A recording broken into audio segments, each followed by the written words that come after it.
Yes bwana, mashindano ya AFCON yanaendelea kutimua vumbi pale Morocco, ambapo leo tumeshashuhudia mchezo kati ya Mali dhidi ya Zambia, mchezo ambao umeweza kumalizika kwa Mali na Zambia kwa sare ya 1-1. Mchezo ambao unafuata kwa sasa hivi ni mchezo kati ya Afrika ya Kusini dhidi ya Angola, na tukitazama takwimu zao zinaonyesha ni kwa namna gani ambavyo wamewahi kuwa na vipindi bora katika mashindano haya ya AFCON. So Afrika Kusini maarufu kama Bafana Bafana kwenye historia yao dhidi kwenye AFCON, mara ya kwanza kushiriki ni 1996. Sababu za kuchelewa ilikuwa imefungiwa na FIFA CAF kwa muda kutokana na sera ya ubaguzi wa rangi apartheid. Mafanikio makubwa ambayo wamewahi kuyapata kwenye AFCON, wamekuwa mabingwa wa AFCON mwaka 1996, ambapo pia walikuwa wenyeji mwaka 1998, walikuwa washindi wa pili na walishika nafasi ya tatu mwaka 2000. Na mchezo wao kucheza, wamekuwa wakicheza kwa nidhamu, nguvu ya kimwili na mchezo wa pamoja.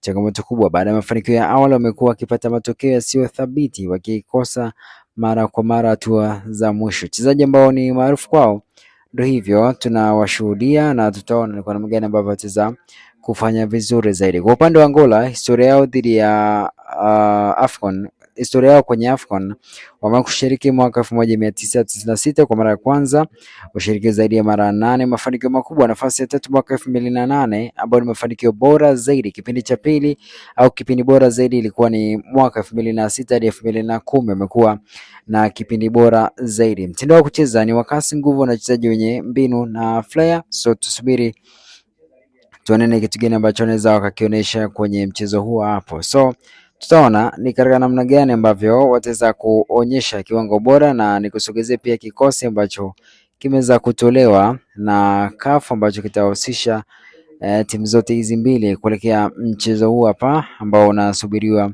na watu wengi zaidi. Kikosi kwa upande wa Afrika Kusini, Williams anasimama kwenye lango, Mokoena akisimama namba 4, Modiba Apolis, Foster, Nkonta, Sitole, Mbokazi, Mbule, Mudau pamoja na Ngezana. Hicho ndio kikosi ambacho kitaanza kwa upande wa Afrika Kusini. Kwa upande wa Angola, Hugo azima pale langoni, kuna Buatu, lakini pia kuna Mata, kuna Gigaspa, kuna Maestro Nzola, Gelson Dala, Tokorneiro, Freddy Luvumbo pamoja na Shaw.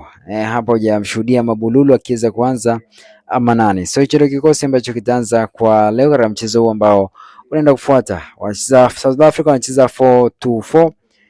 Ndio kikosi chao, ndio formation ambayo kocha wao amekuwa akitumia. Tutasubiri tuona ni kwa namna gani ambavyo wataweza kufanya makubwa katika mchezo huu hapa.